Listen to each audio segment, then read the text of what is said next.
TDR Conference 2016 Prophecies.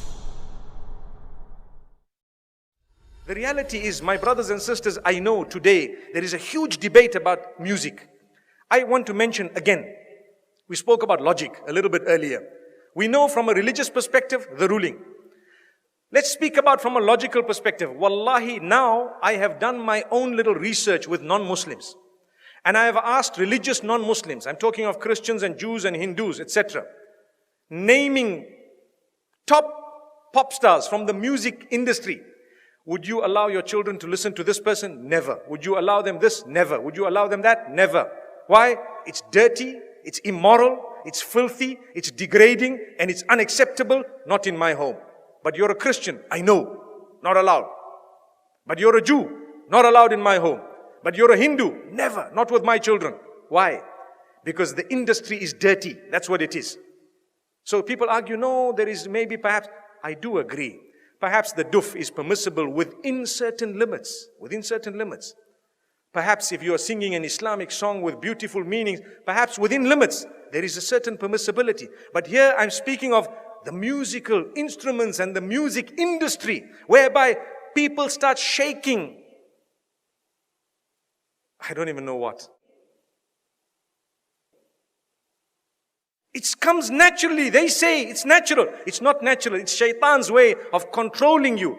You listen to the beat continues. You start tapping your finger, you start moving your head. A little while later, you start moving the top of your body, and a little while later, you start moving the bottom of it.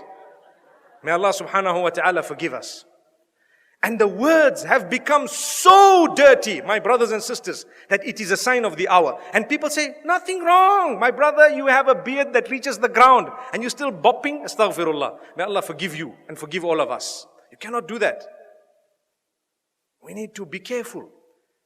I want to teach you something very, very beautiful.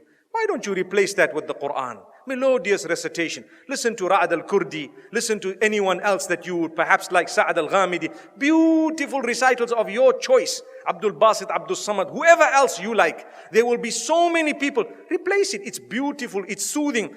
Go onto YouTube and check how the non-Muslims reacted to a survey or a little test, an experiment that was done where they were told to listen to this Quran without knowing it's the Quran and comment about it. Wallahi, now in Europe, the test was done recently and a lot of them say, it's so calm, it's so cool, it's so soothing. I feel spiritual. Go and listen to the answers. It's there live for everyone to see. And we Muslims who have the Quran, we are not achieving any soothing, no comfort, no nothing from this. How and why? Surely you can replace it. I would rather be resurrected and arrive in the presence of Allah subhanahu wa ta'ala, having known as a person who gave up dirty music for the words of yours, O Allah. I didn't want to listen to all of this. I gave it up. I know there was a debate about halal, haram. I do know the majority of the scholars said it's not permissible. I do know some of them said, okay, within a certain scope it's okay. But remember, those who say within a certain scope it's okay, none of them say that the musical industry of today is permissible. Not even one of them. Remember that. I would rather come in front of Allah and be resurrected as a person who just substituted all of this for the Quran. Allahu Akbar.